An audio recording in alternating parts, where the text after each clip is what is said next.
Well, good evening, Later Nation. Wow, lots of reverb. Okay, not going to listen to myself because that'll just screw me up, listening to myself talking into the microphone. This is Captain Jack Rackham, and this is the Raider Nation Coast to Coast podcast. I'm here. I'm going to be joined by Big L in just a little bit, and hopefully we'll have him on the line. I had a really good time talking tonight over at Facebook. I did an extra page where I actually had a chance to talk with the folks. Hopefully this is going out via live onto the Raider Nation, shall we say, the Captain Jack page. And again, lots to talk about. I mean, first off, I think the big news of the day, and it is, by the way, it's the 14th of November, and Big L is calling me right now, so let me get him on the line. Hello, Big L. How are you doing? I am doing absolutely wonderful, Captain Jack. Well, and how's everybody doing out there? Welcome. I'm welcoming myself to our broadcast. Yeah, I was going to say, people don't know this, but unfortunately, Big L didn't be able to make it into the studio with me, so hopefully we will get him as loud as we can. Let me turn my phone up here. I know that this is not the most operative way to do things, so hopefully people can hear you. Then hopefully we'll have some folks that will reach out and we'll chat up, and then they'll be able to hear you, and hopefully not a lot of reverb as well. So we'll see. So again, this is Coast to Coast Raider Nation. I'm Captain Jack, and I'm joined by Big L. Yes, and thank you guys out there for listening and tuning in with us. And yeah, due to technical difficulties and a bank breach, your boy is kind of, tied down to the dock, and I'm not out there floating around with the captain this week. So, but just kind of like pirates do, we get it in the way we can. That's right. I'm not necessarily a pirate, but I'm a first mate, if you will. Well, you know what, I tell you what, this is, and I like the fact that you're in on this, and we'll make this happen. If I had another phone line, I'm sure that if Angria was able to call in, she'd be doing this as well. But, we make it happen here to everybody. I actually was listening in, and because the sound what I was hearing was so bad as far as the reverb and the slowness, I obviously I can't listen to myself because that'll just really screw me up. Kind of like when you hear you on a phone call and you can hear yourself and it kind of messes with your thinking. Well, we're not going to do that here. We're just going to go out and do the podcast. So we're handling it, buddy. We're handling it. That's the way it should be. Right. And, we adjust, we adapt. We're proactive. That's right. The key word being we are proactive here with myself and Big L. Not a lot of hate, not a lot of discontent.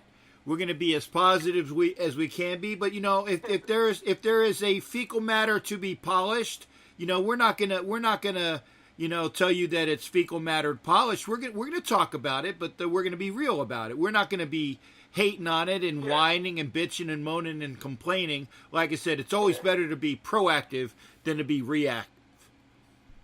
Yeah, and see, and this is the thing. The reality of it is, you see it, so. We can discuss things, but why sit there and have a bitch fest about it? That's what, dare I say, bitches do. We're here to, we are fans. We are Raider fans. To sit here and gripe and whine and moan, we're in a rebuilding mode. I use flipping a house as an analogy. How many pretty houses have you seen that have been ripped down to their foundation? So why would you expect, if something's getting ripped down to its bare bones, why do you expect it to be pretty? Why do you expect it to be anything other than a bare frame structure that, is in need of a foundation, insulation, support, eventually it is going to be a beautiful structure that is full of grace and beauty. And it's going to be a force to be reckoned with. But right now, no. And I don't care how much lipstick you try to put on a pig, it's still a pig. And for the last 10 to 15 years, they've been trying to cover this up with different kind of lipsticks and every kind of piece of crap you can. This is what this team and this organization needed. And everybody talks about, reaching back into the past. Well, look what he did in Tampa. Fine. You can say that all you want. And everybody wants to be critical of Reggie McKenzie. Well, maybe take a look at all the lipstick. Maybe Mark Davis finally got tired of living in his father's shadow and trying to dress up a pig based on the history, and he's finally ripped the walls down, and he's trying to build his legacy. So he ripped the walls off of everything. He has a competent general manager, and he's quit trying to do things the old-fashioned way. Yeah, and I give Mark a lot of credit in the fact that, and I cite there was an article that was written from BSPN, and yeah, I said that correctly. Although Paul Gutierrez was a really cool guy that I got a chance to actually meet when I was in London. But the article that was written by Gutierrez was with Mark Davis after the loss this Sunday. And, Mark Davis basically said it like it was. He spoke about how that there was dissension in the locker room in this group. This team has not played well since the Washington game. He talked about what where Khalil Mack, and again, I normally we'll call him 50 who basically talked his way out of being traded and left Gruden and the team with no other choice, and with Reggie, and there was talking about Amari, and he said basically the buck stops with him, that Mark Davis is responsible for what's going on, and that him and Reggie McKenzie are going to go and talk after the season about what needs to be done with the Raiders. And again, there were two gentlemen mentioned, and I can't remember their names, but the fact is that they mentioned two guys by name that were instrumental in getting the Raiders to a good salary cap. I guess these must be Reggie McKenzie's administrative assistants in capology. But if these guys are doing it, then really we do need to look at, Reggie said himself that his job is to get the coach the players he wants. And if the players that are on the roster right now are not who he wants, which is why Gruden is deconstructing this team. And people can't bitch about, well, we need to go and have all these people that Jack Del Rio had because in 2016 we were a game or two away from an AFC championship minus an injury to Carr. But you know what? Those are Del Rio's players. Those were the system that worked then. These are the players of 2018. A lot of them are gone. A lot of them will be gone this summer. And this is the team that Gruden is building. And whether you like it or not, you got to give him 3 years to put his team together to see what he does. Now, then after 3 and then maybe 4 years, by 2021, if you don't see anything that this team is coming to fruition as a competent and viable member to become a powerhouse in the AFC, then you worry about what's going on after that. But Mark Davis said that Gruden is here for the long haul. That is his coach, and that's what's going to happen. Well, that one, and two, and like you said, and I'll put this out there for those that like to whine and bring up frivolous excuses and all this other complete garbage and BS, like to try to compare things. You met somebody in the organization, you meet reporters when you aren't sitting in your basement or your garage or your mom's basement, and you're out there interacting and intermingling, and you're not depending on people that you don't give acknowledgement to, and you are taking credit for shit that you don't do. you're out there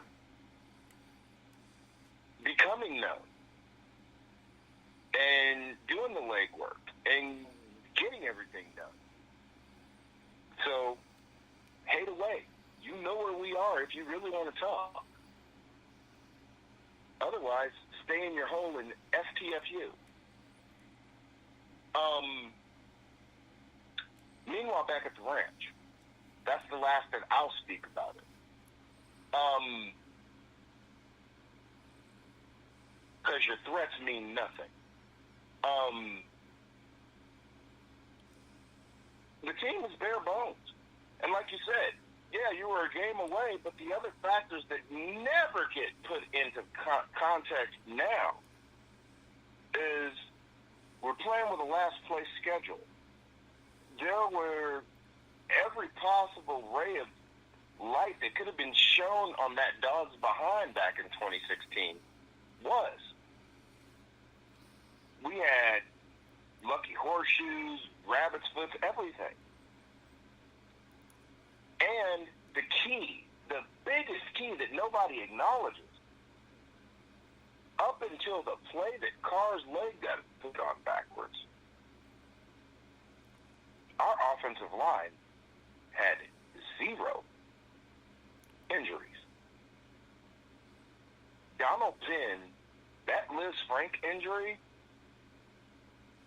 that he suffered, that he was playing with, became pronounced.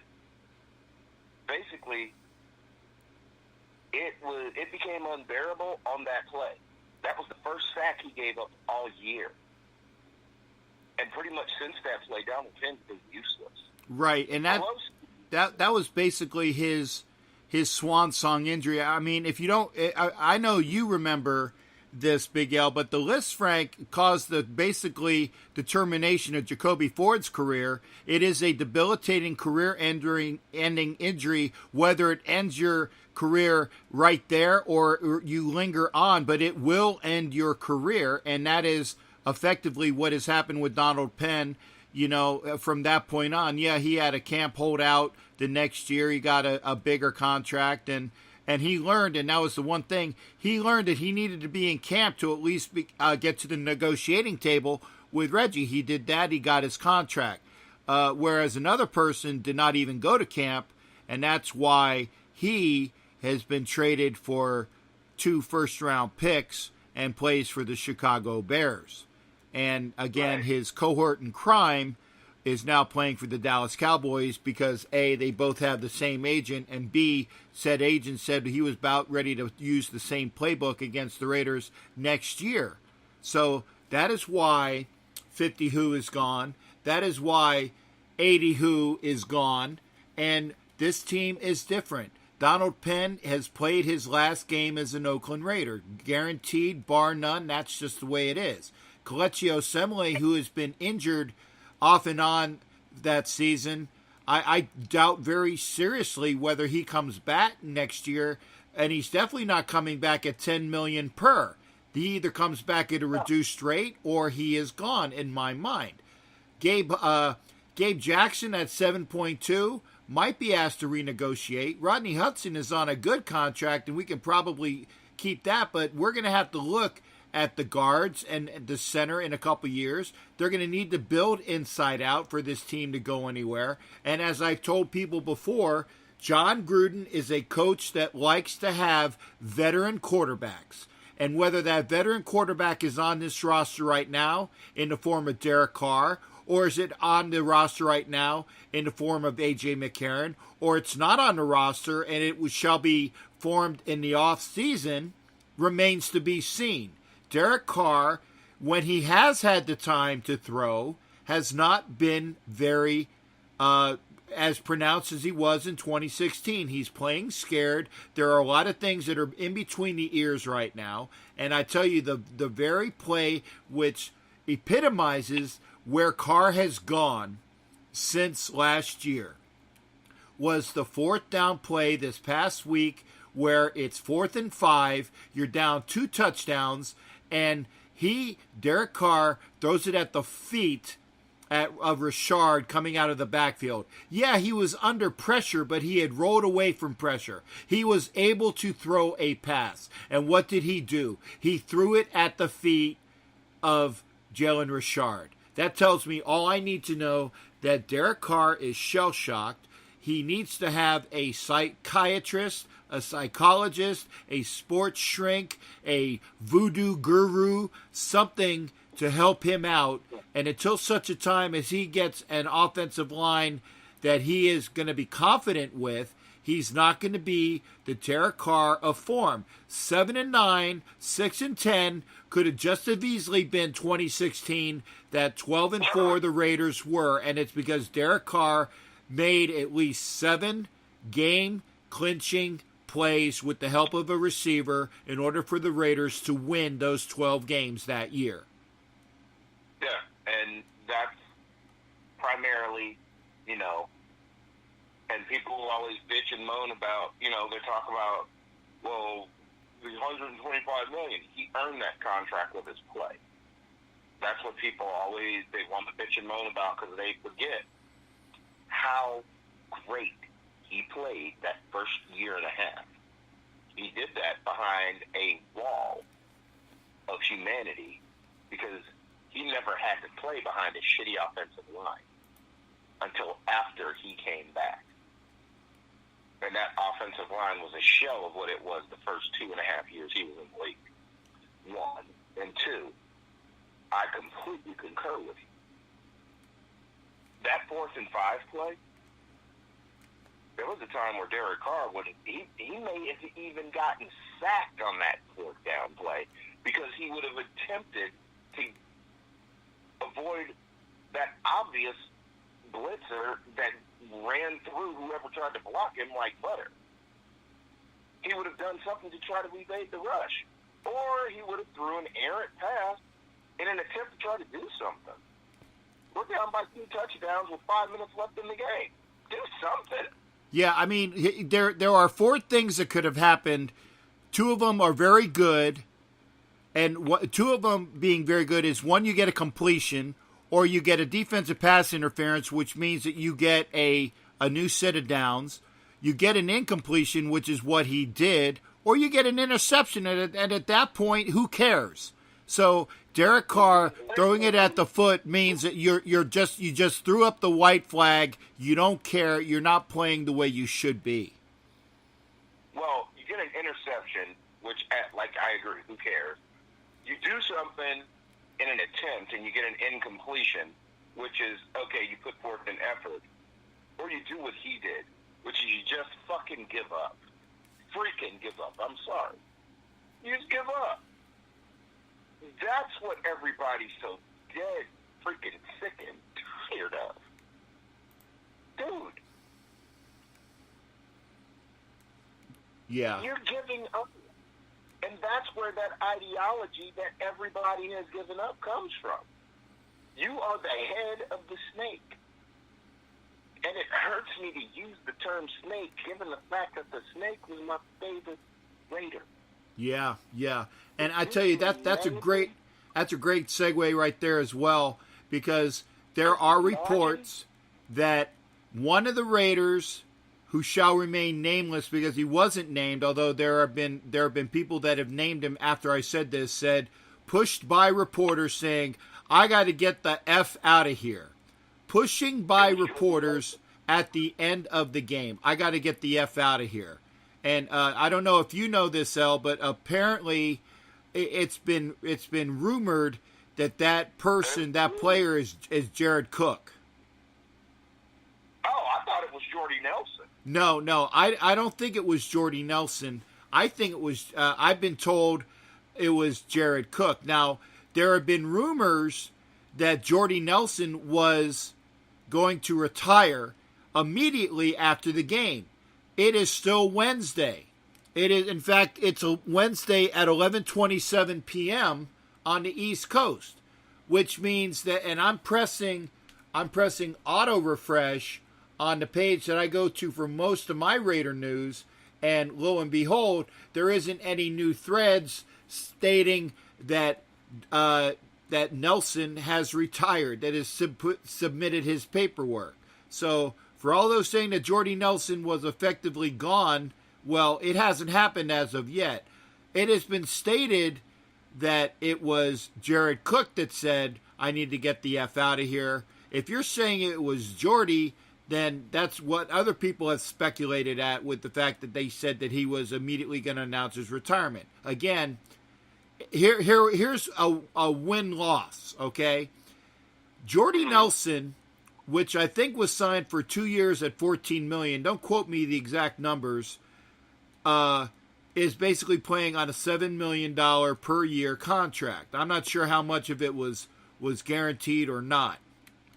Point being that at his age, and I believe he's around, I want to say he's like 32, 33 years old, okay? Yeah, because he played for 9 years in Green Bay, so I would put him at 32, 33 as well. Right.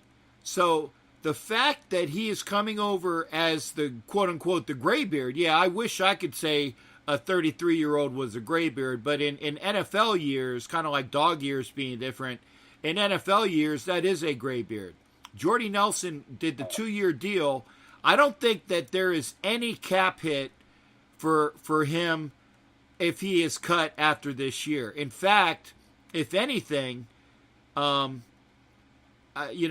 his cap savings, if anything. And if he retires, he retires. I don't think that Jordy Nelson was going to be coming back here next year as well. I don't think a lot of people are going to be coming back here next year, depending upon where the Raiders are going to be playing. And that's a big question because, again, they need to solidify the where by the time that the schedule comes out. And that schedule is coming out in 4 months. In mid-March, if I'm not mistaken, is when the schedule comes out. They need to solidify where they're going to be playing well before then.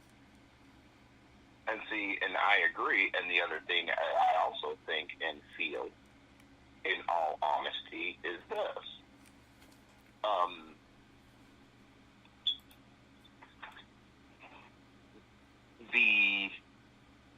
It could have very easily been a situation where it could have been delayed, this deconstruction, but I think another part of this deconstruction of this team took place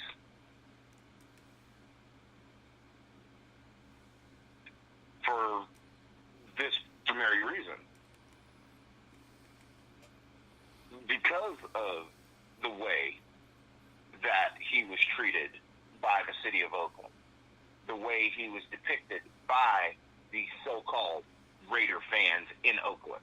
And who are we talking about now there, Al? Mark Davis. Okay. Why not start this now?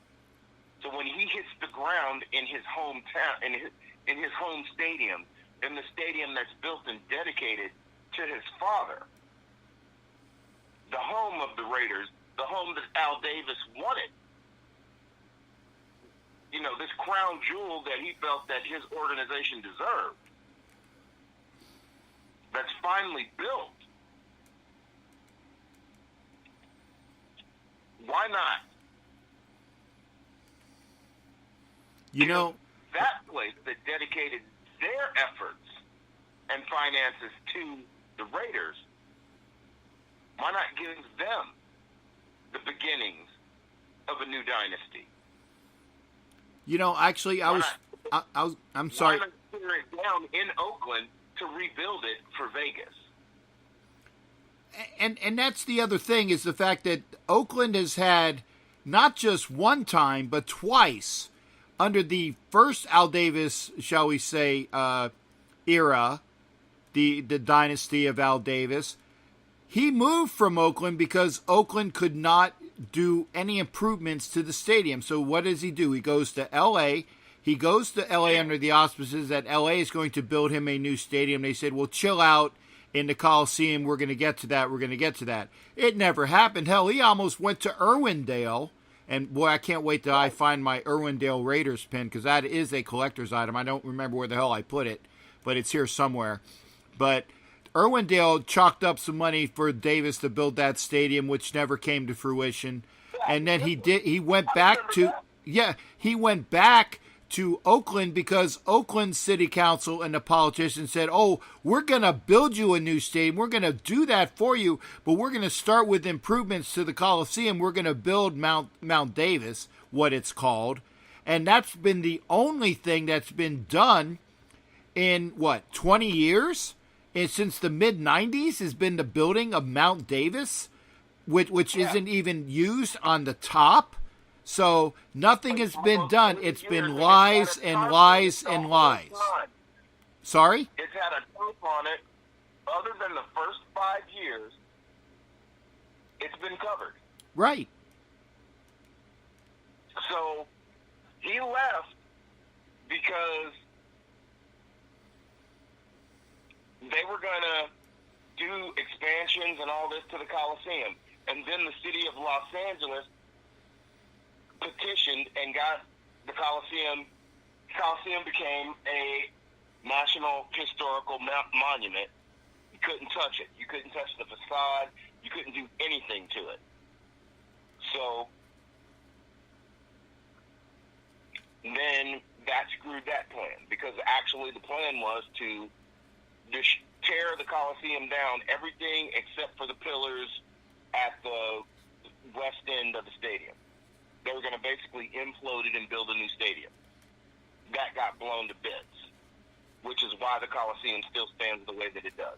Right, It's you've been there. Yeah, it's a giant hole in the wall. Yeah, and the funny thing is that even when Chicago rebuilt Soldier Field, they kept the shall we say, the exteriors of Soldier Field, and they built around it, keeping it a monument the way it should be, but they made a brand new stadium in and out, or shall we say, scooped it out and made a brand new stadium inside Soldier Field. Yeah. Yeah, Soldier Field. I mean, Soldier Field is a museum. Yeah. It's a museum. The pillars around there, they kept Soldier Field. They just dug a big hole, a deeper hole, and they had to be careful since it's sitting next to Lake Michigan. They had to reinforce the wall. And then they built a state-of-the-art stadium inside that hole. But they kept Soldier Field. They kept the stadium intact, which was the walls. Right. They built a new stadium. Well, and LA wasn't going to drop that kind of cash on the Coliseum. No, and like I said, so they weren't going to get anything done in LA. Al moves back, or shall we say, Mr. Davis moves back to Oakland, and again, the politicians for 20 years have been giving him, I won't say what it is, but they basically the runaround. Well, yeah, the runaround. That's a nice way to say it, because I was going to be a little bit more graphically descriptive, but I didn't need to be. Thank you for those words. But the point is that it didn't get done. I'm a wordsmith. They gave him the runaround instead of a reach around. There you okay. That I'll go with that. I was talking about the fellatio with the juggling of thine balls, but let's go there. The point is that there was no plan. The politicians have been screwing this up for years. I understand the taxpayers of Oakland do not want to pay big money for a stadium. I got that. But then you can't bitch when the Las Vegas folks come in and say this is going to be done for you. Now, understood, and we do have some folks out there saying that the Raiders are in debt to I think it's a Bank of America. They're in debt to the tune of several, like $1 billion. Maybe. But the point is that stadium deal is going to be getting done. I mean, it's already been like 1 year, and you can actually see the difference 1 year has made between what was put out 1 year ago, and it's been a little over a year. We're talking right now that stadium has been being built up, and it's going to be ready to go. It's going to be ready to go. We're talking this time next year, 2019, and then you got another year on top of that, basically being done by, well, not quite another year, but, about another 18, 20 months, that stadium is good to go. It's gonna come to fruition, and I can't wait to see the Raiders play in that stadium. I can't wait, and that's why that deconstruction process. I know you. You have your season tickets now in Oakland. You're gonna get your free. You're gonna get your free pass on not having to have a seat license next year. You already have your seat license in Las Vegas, don't you? Yeah, I'm paying on it. I paid my first payment last year. I got one more payment in March, and then I got the final payment in March of 2020. 3 payments, big bucks, but I will have it paid off, without having to worry about the the financing. I'll finance on my credit card rather than finance with what they were calling about, because there was no finance charge doing it in 3 years. I'll just pay off my credit card. So that's the way it is. Yeah, it's big bucks, but you know what? I want to be there. I want to be there, and I'm going to be there. Yeah. And see, me myself, I played with all of my money when I was in the military, and then when I got out and I had my little football career thing. See, I blew a lot of my money, whereas you were a little bit more frugal and a little bit more. You were farsighted. Where I grew up, I didn't see a lot of 50-year-old men, so I kind of wasted the money. I'm one of those that have my little $100 seat license thing. I'm going to be there. I'm going to be in there with you. I might have to finance mine a little bit. I might have to get out my change maker and work on the strip the night before the game. However, I'm going to be in Las Vegas with you. And we're going to go to Ariel's the night before the games, or maybe a couple of nights before the games, and have a beautiful meal at Pamplona. That's right. But the reality of it is,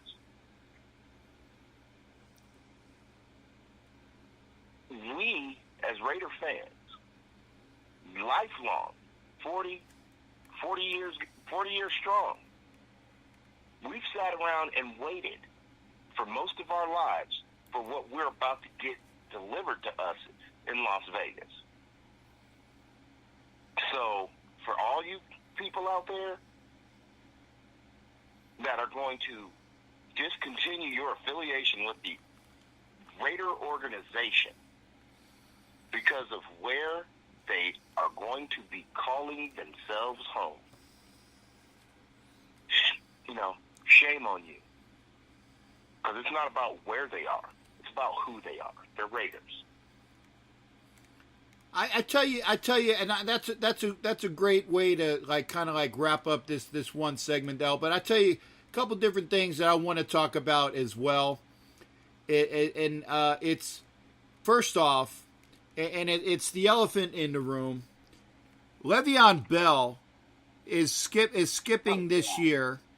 And everybody, I say everybody. Are you really trying to make my whole backside itch with this fungus? Well, no. Okay, this is only one portion of what I'm going to be talking about, because again, with Le'Veon Bell missing. Now, wait a second. I got a point here. With Le'Veon Bell missing this year, it was brought up that this was what was going to be happening with our person that was under contact, 50 Who, and that this is the way it would have played out. So at least we, as a group for our team, got got 2 first-round draft picks for a man that was looking, and actually a couple more picks as well, but got 2 first-round picks for a person that had told people that he intended to sit out this season. He was going to sit out this last season, and play it out, okay? This is what happened. Le'Veon Bell does the same thing, and I don't know whether you read the article or not, but the Steeler organization, his teammates, and I use the word teammates in air italics, couldn't wait to raid his locker and divvy up all of his stuff to all of the other people on that team and rip his name off. So for all you people that are saying that the Raiders got screwed by the Bears, or that John Gruden deliberately got rid of 50 Who, you might want to think about that one again. Le'Veon Bell is out there, and yeah, the Raiders are by the odds makers, are the number 2 choice to get him. Okay? If I'm not mistaken, I think the Jets are first by odds makers at 3-1. The Raiders are at 5-1. And I know that you know, and I know, and I think we all agree on this there, L. I want no part of Le'Veon Bell in a silver and black uniform for 2019 and beyond. Mm-mm. And I think that you and I collectively agree that that's a joke. And, like, when I saw that, and I saw that story, you know what it made me do?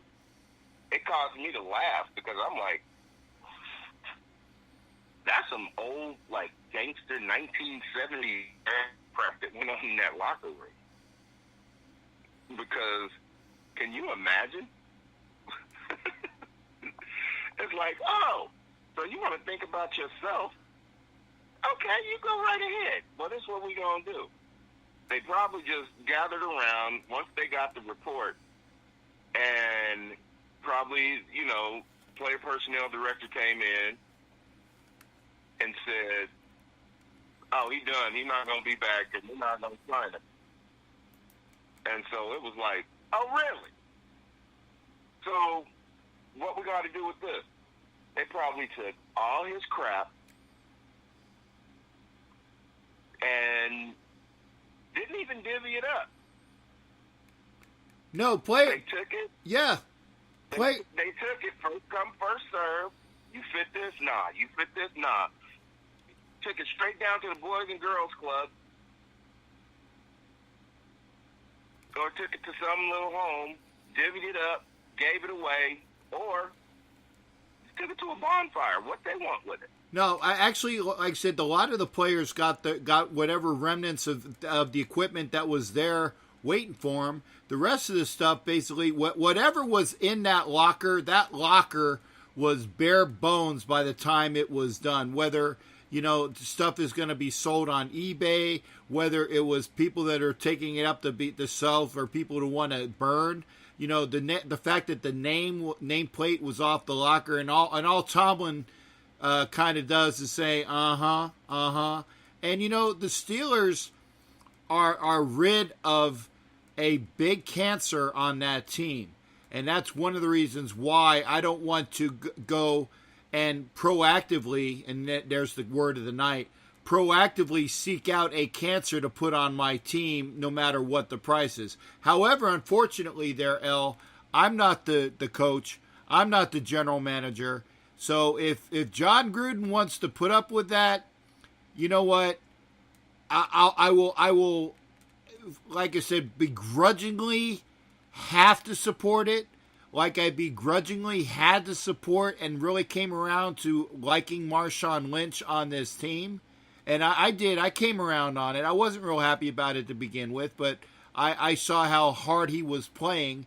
And Marshawn plays hard on accident more than Le'Veon Bell plays hard on purpose. And I'll give Marshawn that. And we've seen the last of Marshawn Lynch, unfortunately. The Raiders are looking at a running back needy team.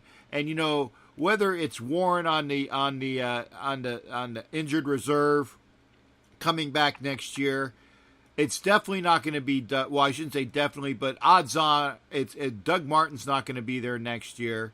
You know, Marshawn's not going to be there next year because the Raiders aren't going to be in Oakland next year. You know, you're talking about remaking basically the skill positions, because with Jared Cook's prominence this year, he's going to get paid. P-A-I-D. Paid. And whether he wants to stick around or not, if he's the person that said, I need to get the F out of here, then that's one person you can't call back and get. Lee Smith is probably not going to be signed for another year. You know, I don't see it. Maybe so. But I know he ain't going to 2020 in Las Vegas. So basically all of the skill positions need to be reworked. Whether DeAndre Washington and Richard make it next year, and they're going to need a big back. So is it Warren? Is it somebody in the draft? Is it somebody else they pick up? Remember, Gruden likes his vets. So basically the skill positions are going to need to be revamped starting next year. And Martavis Bryant, with his PCL injury, who was playing for a contract, whether he wants to stay on his team or not, he was on a 1-year deal. Whether he wants to play for the Raiders or not will be seen by whether he gets a contract from the Raiders or if somebody else wants to sign him over the top money. But the skill positions, along with the offensive line in the interior, are going to need to be dealt with the next 2 drafts. And then that's just the offense. No, obviously saying, will Carr be here? Don't know. Will it be Nick Foles? Will it be somebody else? Like I said, don't know. But at least, I'm seeing what I like to see on the defense, and the fact that the defense this year is very young for the most part and isn't playing inspired ball. I know Conley needs some work, but he's a young corner. Worley's pretty young for the most part. I think he'll do well. I think he's on at least a multi-year deal. I might be wrong on that. We've probably, hopefully, seen the last of Reggie Nelson. And I want to see more of the kids. I want to see more Markel Lee and Nick Morrow and all of the other people. Hell, even Cowser. Even Cowser. I really hope so. But see, my thing is this, when it comes to all of that, and our,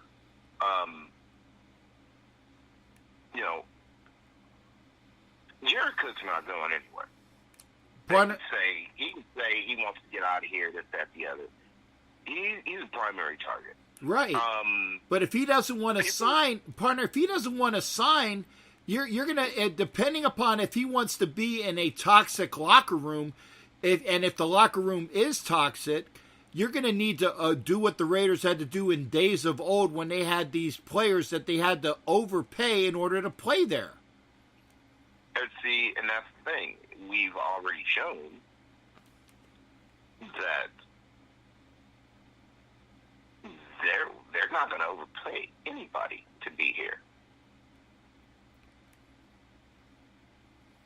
Well, remember we got $80 to $100 million in cap space next year. Now, granted, we need to sign at least 30 players, but I think that you can make a big splash with $80 to $100 million, if not a little more. I think we might have upwards of 120 if I've read some of the accounts. But figure at least $100 million in cap space next year, with at least divvied up to between about 30 players, and that can be done very easily, and you can still get about 2 or 3 splash free agent pickups. Who wants to be here?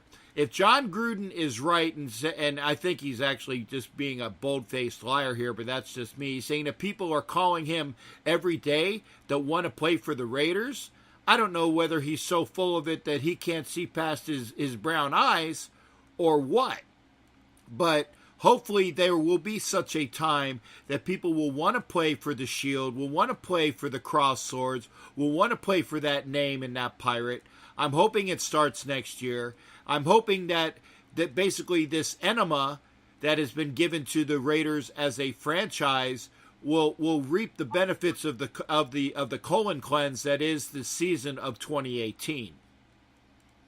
Yeah, and that's the thing to me. Just bottom line, people will at some point, people will look back. The real ones, because you're always going to have these fake, wannabe, closet, just garbage fans looking at this, and they're going to be pissing and moaning and, reacting to a whole lot of nothing, and wanting to be these little closet experts and,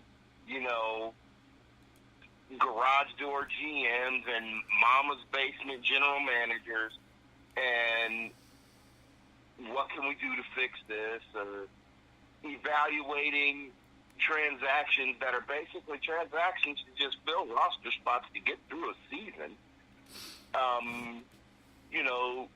Pissing and moaning about Derek Carr, and it's like, my opinion, given the fact that I played the damn game, is you don't have any idea what the hell you're talking about. Two, quit living vicariously through, what you could, should have, would have done. If you're so intelligent, then go fill out a job application. You go try to be a GM of something other than your gums. You can't manage your finances. Better yet, try to manage the finances of a multi-million-dollar organization. It's amusing, which is why I'm kind of back to back. I don't have time for idiots anymore. I have time for Captain Jack. I have time for the Prison City Raider Nation. I have time for the Orlando Raider Nation. I have time for Raider Nation Unlimited. The rest of y'all, I tell you where to kiss, but it's too sweet and you don't deserve to get a cavity from me. So, anyway, we're just going to ride like this.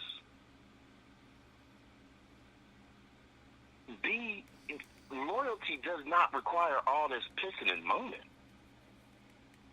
In 3 years, if we haven't improved, I welcome it. I will welcome the questioning and the complaining and the pissing and the whining. You don't ask your mama all these questions and complain because she backhands you into a wall. So why should I have to listen to you? We're here to discuss this. It's a rebuild. Get over yourself. Well, I tell you one thing that's been going to be rebuilt, and we're going to see it right off this weekend, is a revamped wide receiver core there, Big L. The fact that Jordy Nelson is nursing an injury and not available. The fact that Martavis Bryant is nursing a PCL, not available.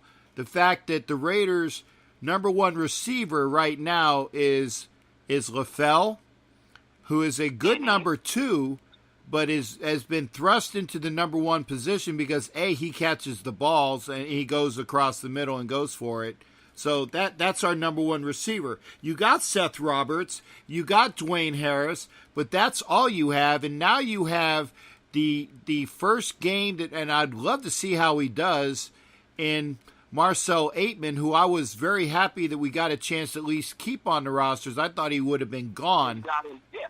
We got him back on our practice squad. Right. We got him back on our practice squad, and both he and Saeed Blacknell, another person that played well in the preseason, they've been brought up to the 53. Aitman a couple weeks ago, Saeed Blacknell this week. So we're going with some really good receivers, young and capable, that are going to be, that are going to need to carry the torch behind Brandon LaFell, behind Seth Roberts, behind Dwayne Harris, because their numbers are going to be called, and I'm looking forward to seeing them live over there in Phoenix, where I will be able to hang out with Raider Nation. I'm looking for that wide receiver core. Any comments about the wide receiver, the young wide receiver we got going on there? Well, I mean, once again, you're stripping down to the foundation. We know Cooper was gone, but then again, Cooper's half effort was almost predicating that. It's almost like he was wanting to go. He's been half-assed, putting forth a half effort for over a year.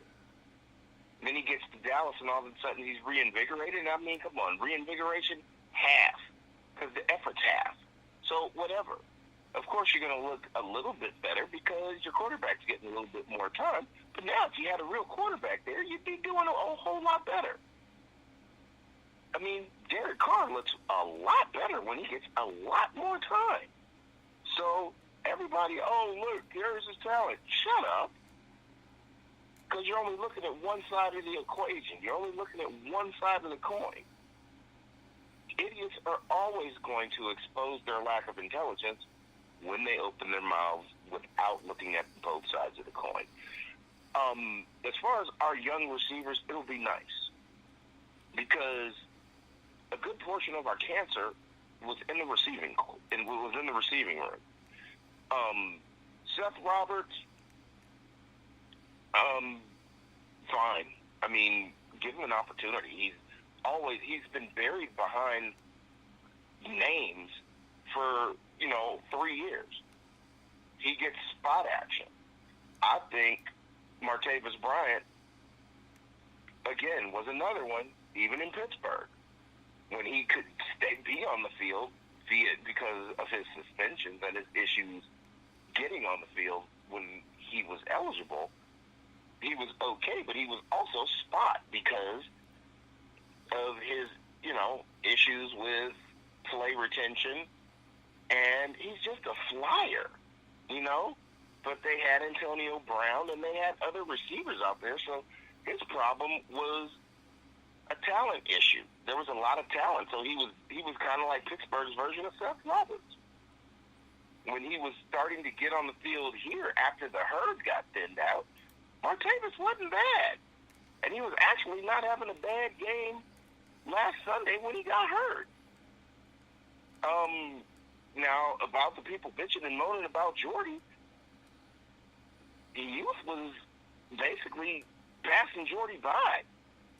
Some of these young cats was just proving that they were a little bit more of an asset to the team than Jordy was.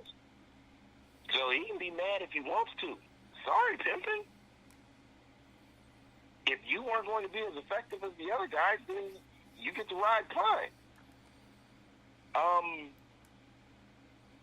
I'm excited because even while you're doing this stripping down, you get to evaluate what you have to work with going into camp next year. Receiver might not be as vital of an issue. A couple of free agents here, you may not need to set aside any draft picks.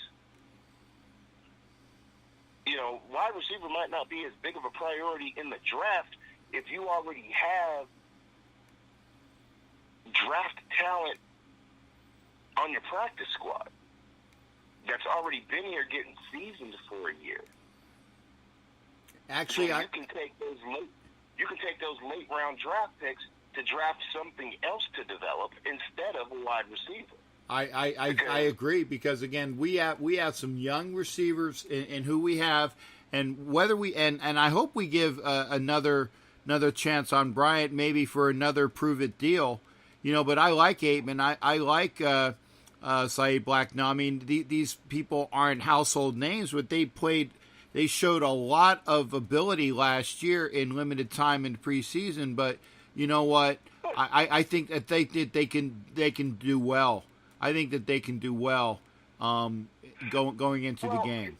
Rashard wasn't a household name a year and a half ago either. Right.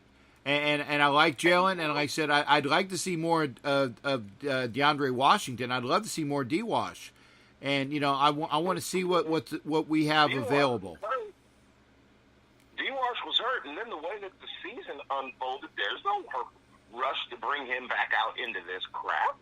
Well, but the thing is that if D-Wash is going to be able to play, if he's on the participation list, I want to see more snaps out of him. I say Doug Martin has been played well the last couple games. Yes, I've seen the last couple games. He has played well, and I want to see more of that. But are we really seeing the last of Doug Martin? Probably, because I don't think Doug Martin's going to be here next year. I want to see more D-Wash. I want to see more Rashard. I do not want to see another carry by Keith Smith. I'll tell you that, because that's just a waste. No. But that goes back to Miami. The only move, to be honest with you, the only move that I'm really disappointed with was getting rid of was the exchange of fullbacks in the offseason. Yeah, that move hasn't cleaned out. Yeah, losing Olawale really, but again, I don't know why, but John Gruden did not want Olawale, and that's just it's head scratching. But I'm not the head coach, shipmate. I'm just a big fan. Right, and the reality of it is Olawale is in Never Land in Dallas. They don't use him at all.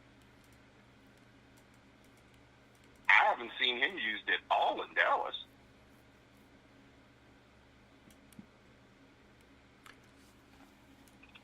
Well, I'll tell you what, should we take a little time to take a look at the first off at our opponent this next Sunday? And by the way, one last crack, and I'll give you a couple seconds on it.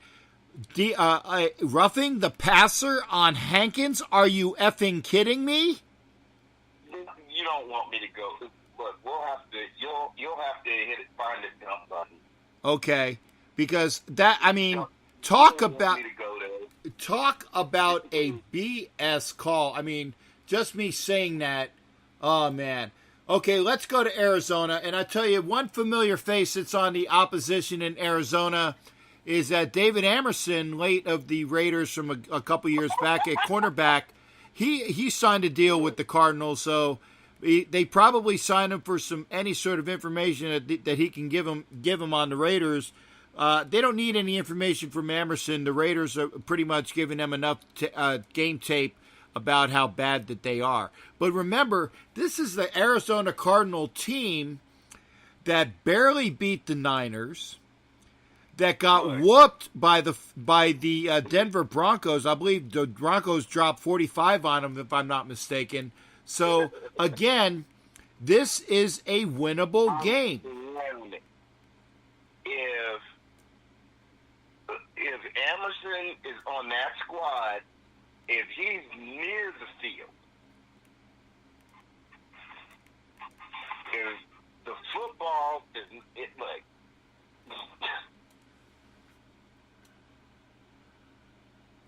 Well, we'll see what. All I'm gonna say this, Captain. I realize next weekend is Thanksgiving, so obviously the NFL guys are delivering us a big ass red turkey on Sunday. I was just going to say that they're delivering the turkey. Actually, they're not delivering a turkey to us, but they're bringing us to a feast. Exactly. Well, because my thing, that's my thing. We are getting a giant. I mean, if we are going to win, if we are being gifted at this point, we are being gifted the potential for a second win before we have another in-division rivalry game. That's the way I look at it.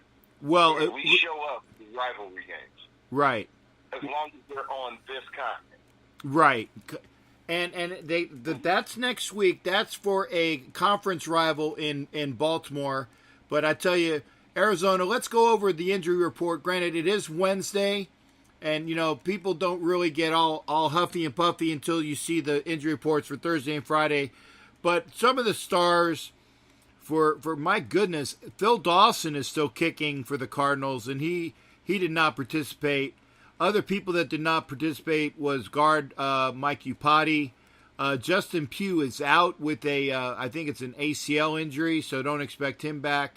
One of the higher draft picks, Robert Nkemdiche, he didn't participate today. Budda Baker was also out. Larry Fitzgerald did not participate, but that was not injury related. That's probably just rest based on his age. And another person that we need to look at, DJ Humphries at offensive line didn't participate. Chad Williams at wide receiver. Now in limited action, there was Josh Burns, Corey Peters, and Jeremy Vujnovic. Now for the Raiders, obviously we talked about this. Vanderdoes went from kind of being, sort of being, maybe is he coming back? No, he's gone. He's on the full IR. Martavis Bryant and Jordy Nelson obviously didn't participate with their knee injuries.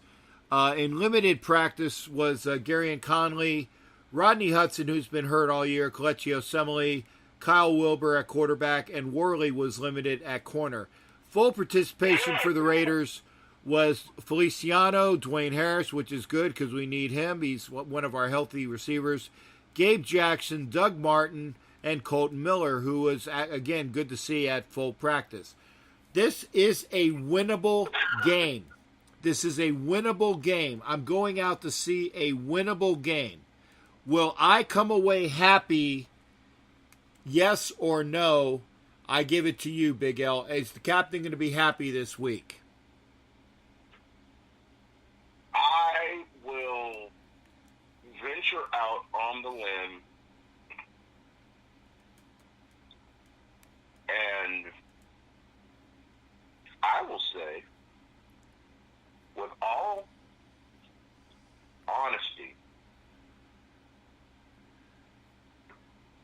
give you a confident,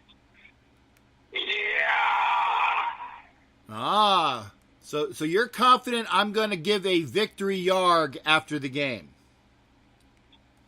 Yes. Okay.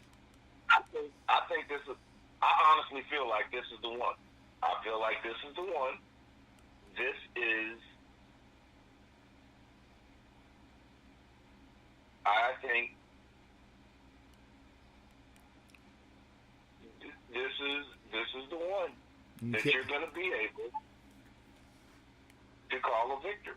Okay, well, it's good. It lines up. It's good. It lines up. Well, I hope so, because 2-14 sounds a hell of a lot better than 1-15. But remember, and for all those people that are saying that we need to suck, or what the thing is, blow for Bosa. First off, I don't want to blow for anybody. Second off, I don't want to have Bosa being the person I'm blowing for, and that's for sure. Now, granted, the Cardinals are in it for possible a number 1 draft pick as well.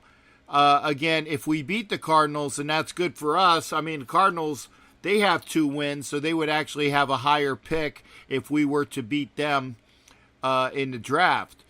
And, of course, we would be tied with the Giants. So I think we would drop the 3rd. I don't care. I don't care where the Raiders are in the draft. I just want to make sure. We know we're getting 3 picks. I believe we're going to get, we're not going to drop out of the top 5. We're going to get a top 5 pick, a top 15 pick, and probably a top 22 pick, depending upon the way things play out. So, again, I'll go top 5, almost top 10, and top 20 pick for our 3 picks. Yeah, I can deal with that. Those are some good players. Obviously, you need to make the plays happen, so we'll see on that. I'm very happy that you're telling me I'm going to be happy this weekend there, Big L. That makes me going out to Phoenix a little bit nicer to deal with in the next coming days. Well, and like I said, the weather's going to help you. Because, look, I'm not even going for it. We have the nicest weather in America here. I'm a SoCal kid. I grew up in Los Angeles, so I'll put the weather there up against anywhere. The one thing we don't have here is wildfires. I mean, everybody, we have hurricanes. So what? We know hurricanes are coming. Wildfires just jump up out of anywhere. The other thing that we have here is Captain Jack and your boy Big L. We do what we do because we love you guys. You're always going to get it real. You're always going to get it raw. You're going to get it unplugged. You're not going to get it scripted. You're not going to get a bunch of props and BS and, we do this because we love you. We're not doing it because we're ego-driven. We're not doing this because we're trying to get you to buy anything. The only thing we're trying to get you to buy is our love for the Raiders and our commitment to our team. We've been doing this longer than some chumps have been alive. And we're going to do it till the casket drops. And it's not just a terminology, it's a fact. Just like it's factual that the next time you hear our voices, we're going to have at least one more win in the tank. Because it's about this nation first. Raider Nation. Well, you know what? I can't even begin to have a better ending sequence than that there, Big L. And I appreciate you you set me up. The ball was on the tee, and I tell you, Tiger Woods couldn't drive it down the fairway any more powerfully than that. I appreciate the setup for that. Well, I do what I can. Okay. Well, I tell you what, Raider Nation, this has been Captain Jack with Big L. Next Wednesday, we're going to take the night off. We're going to be heading out, over the river and through the woods, except we're not going to Grandma's house. I'm going to my son's house, and Elle's going to hang out in Orlando. We're going to be getting ready for Big Turkey Day next week, although Big L is saying we got a big red turkey this Sunday that we definitely need to feast upon. Hopefully that'll work out well. So come back, catch Big L, catch the captain, and hopefully catch Angria in 2 weeks here on Coast to Coast Raider Nation. It's been a pleasure. Big L, you sign your sign off, and I'll say goodbye after that. Hey, We love y'all. And the reality of it is, hey, you know what? We're going to cook us a big red buzzard, call it a turkey, on Sunday. And one more thing, Captain Jack and I and every veteran out there, thanks y'all for y'all's appreciation, y'all's shout-outs, and y'all's love this past Sunday and Monday on Veterans Day. We appreciate it. We appreciate the love because, you know what? We often talk about the whining and the complaining and the pissing and the moaning, but you know what? If it wasn't for the fact that we love this country and we were willing to give our lives for it, and unfortunately, some of our shipmates and some of our soldier friends, heroes, gave their lives for this country just so some of y'all could piss, whine, complain, and give thanks. We thank you for the appreciation that you showed us and the love that you give us, and we just thank y'all for listening to us. Well, thank you. This is why we do it. That's right. Why Hey, we do it. We do it for you guys. Hey, and thanks again there, Big L. I tell you, again, folks, this has been Coast to Coast Raider Nation. I am Captain Jack. That was Big L. Thanks again for joining us. Check it out here on the Captain Jack Rackham page. Be sure to come and follow me on Facebook, on Instagram at captain.jack.rack.em. Follow me on Twitter at Captain, spelled C-A-P-T, Jack Rack M. That's at C-A-P-T JACKRACKEM. That's on Twitter. And you know to catch me over at the Raider Pirate, Captain Jack Rackham on Facebook. It's been wonderful. Thank you again, Big L. This has been Coast to Coast Raider Nation. You can find him over Prison City Raider Nation. Yeah. Check out Big L over at Prison City. And you can find him over there at Orlando Raider Nation and at Raider Nation Unlimited. There you go. We love you. We love you. We support you. And we always got your back. And for that, yep, we'll see everybody in 2 weeks. Come after we have some red turkey.